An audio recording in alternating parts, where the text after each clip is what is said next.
Question number 11 देखो। Question number 11 different type का question है ये भी, जो कि एनसीईआरटी में आपको देखने को नहीं मिलेगा।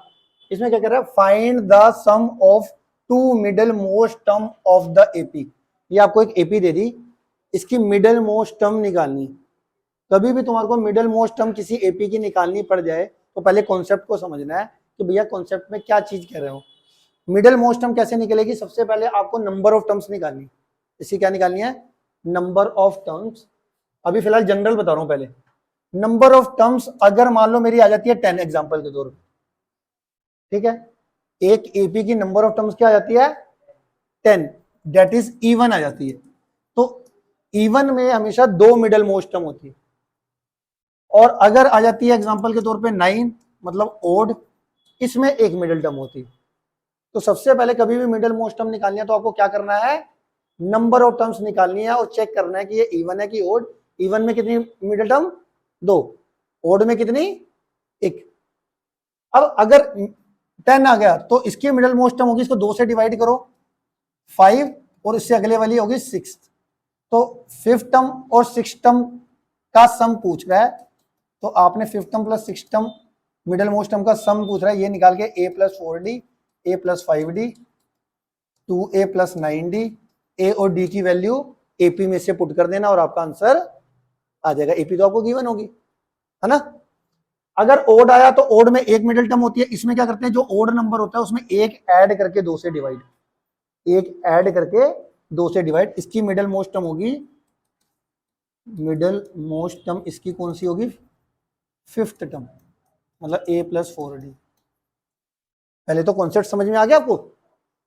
अगर जिसको ये नहीं पता, पहले से ही नहीं पता, तो वो क्वेश्चन ही नहीं कर पाएगा। आ गया समझ में सारे बच्चों को कि मिडल मोस्ट टर्म जब भी निकालनी है तो सबसे पहले नंबर ऑफ टर्म्स उस एपी की निकलेगी, फिर आपको चेक करना है कि ये इवन है कि ओड है। इवन के लिए 2 मिडल टर्म, ओड के लिए 1 मिडल टर्म। इवन के लिए जो 2 मिडल टर्म होगी वो कैसे निकालनी है, जो भी इवन नंबर होगा उसको 2 से डिवाइड करके एक तो वाली टर्म आ जाएगी, एक उससे नेक्स्ट वाली। और ओड में ये तो 2 से डिवाइड होता नहीं, ऐसे ही याद रख सकते हो, ये तो 2 से डिवाइड होता नहीं, तो इसमें एक ऐड करके 2 से डिवाइड कर लेना, वो तुम्हारी एक मिडल मोस्ट टर्म निकल जाएगी ओड की केस में। अब ये वाला क्वेश्चन मैं नहीं करा रहा हूं, ये आपने खुद करना है। कॉन्सेप्ट समझ में आ गया, नहीं समझ में आएगा तो मेरे को बता देना, ठीक है। तो ये कर लोगे आप, ये मिडल मोस्ट टर्म वाला कौन भैया कर लोगे, ठीक है। अब क्योंकि ये फ्रैक्शन में है तो कैलकुलेशन ध्यान से करना। ये मिक्स फ्रैक्शन में दे रखा है, 4 1 जा 4 3 जा 12 प्लस 1 12/3 है। आता है ना मिक्स फ्रैक्शन को सिंपल फ्रैक्शन में कन्वर्ट करना, 3 4 जा 12 प्लस 1 13/3, 13/3 है आएगा लास्ट वाला नंबर, ठीक है। तो एक तो हो गया ये वाला जी। अगला जबरदस्त क्वेश्चन देख लो जी। अगला जबरदस्त क्वेश्चन है हमारा 12th क्वेश्चन। 12th क्वेश्चन में मेरे को क्या दे रखा है, find 5 numbers in an AP whose sum is 12.5 and the ratio of first term to the last term is 2:3। अब इसके अंदर क्या है ना, इसके अंदर ना 3 कैटेगरी के क्वेश्चन है और जो एकदम स्पेशल क्वेश्चन है। इस स्पेशल क्वेश्चन के अंदर कुछ बातें हैं जो आपको पहले पता होनी चाहिए। इसमें भी कई बच्चे फंस जाएंगे, मैं आपको बता रहा हूं।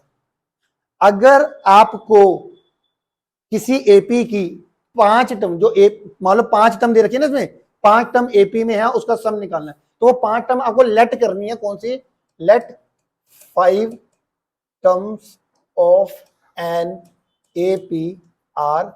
सबसे पहले कौन सी लोगे, a-3d, a-d, a+d और a प्लस, नहीं सॉरी, इसमें आएगी ये 5 में ना, 5 में आएगी a-2d, a-d, a+d, a+2d। यही 5 टर्म लेनी है, आपका जल्दी आंसर निकल जाएगा।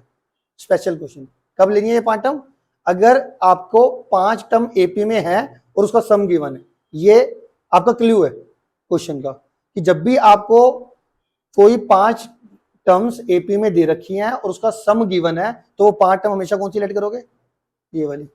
इसके अलावा कुछ स्पेशल केस पहले बता रहा हूं। अगर 4 टर्म्स की बात हो, 4 टर्म्स का सम दे रखा हो एपी में, कि 4 टर्म्स एपी में भी है और उसका सम गिवन है, तो उसमें 4 टर्म्स कौन सी लेट होगी, a-3d, a-d, a+d और a+3d। अगर आपको 3 टर्म्स का सम गिवन है तो इसमें होगी a-d, a और a+d। ये 3 टर्म लेट करनी, 4 में ये, 3 में ये, 5 में ये, और कोई आता नहीं, आएगा 5 4 3 में से किसी एक का, अगर आना हुआ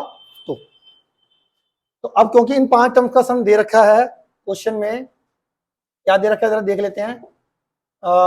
इसमें दे रखा है आपको 5 नंबर्स इन एपी निकालना है, ये 5 नंबर निकालने हैं, सम दे रखा है 12.5 और रेशियो दे रखी है first term to the last term is 2:3।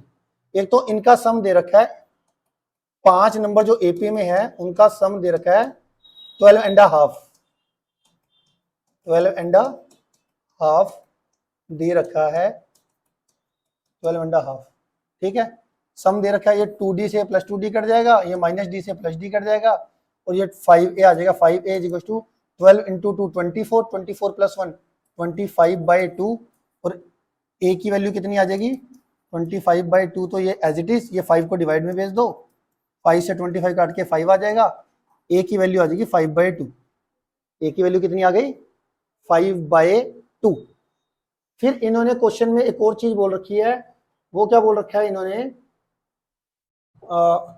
बोल रखा है, ये तो 5 numbers are in AP whose sum is ratio of first term to the last term, first term और लास्ट टर्म की रेशियो दे रखी है 2:3। फर्स्ट टर्म और लास्ट टर्म, फर्स्ट टर्म हमारी कौन सी है ये वाली, लास्ट टर्म कौन सी है ये वाली, तो यहाँ पे a minus 2d upon a plus 2d, वो कितना दे रखा है 2:3। a की वैल्यू 5/2 दे रखी है, बट मैं लास्ट में पुट कर लूंगा, पहले थोड़ी सी कैलकुलेशन कर लेते हैं। क्रॉस मल्टीप्लाई करेंगे तो 3a minus 60 2a plus 4d, a वाली टर्म को एक तरफ करूंगा तो ये 3a है, इस 2a को लेफ्ट में ले जाओ, 3a माइनस 2a कितना हो जाएगा a, और ये 6 माइनस 6d को उधर लेके जाऊंगा तो 10d आ जाएगा, ठीक है। a की वैल्यू कितनी है 5/2, और ये 10 को डिवाइड में ही ले जाओ तो d की वैल्यू निकल जाएगी कितनी, d की वैल्यू निकल गई 1/4, d की वैल्यू कितनी निकल गई, अब तुम्हारी a की वैल्यू 5/2 आ गई, d की वैल्यू 1/4 आ गई। इस a और d की वैल्यू इन पांचों में पुट कर देना और आपका आंसर आ जाएगा। क्या कहते हो दोस्तों? और इसको भी अगर जल्दबाजी में मत पुट करना, जैसे a माइनस 2d की वैल्यू निकालनी है तो आप अलग अलग निकालना, जैसे a माइनस 2d, a की वैल्यू कितनी है 5/2, d की वैल्यू है 1/4, ठीक है। तो मैंने a माइनस 2d पहली टर्म की वैल्यू निकालनी है, तो a की वैल्यू कितनी थी 5/2 और d की वैल्यू 1/4। एक आराम से a माइनस 2d के लिए आराम से निकालना, गलती ना कर देना। 5/2 माइनस 1/2, एलसीएम लिया 2, और ये 5 माइनस 1, ये आ जाएगा 4/2, आंसर आ गया 2। ऐसी सारी निकाल देना, a माइनस 2d की भी, a माइनस d की भी, a की भी, a प्लस 2d।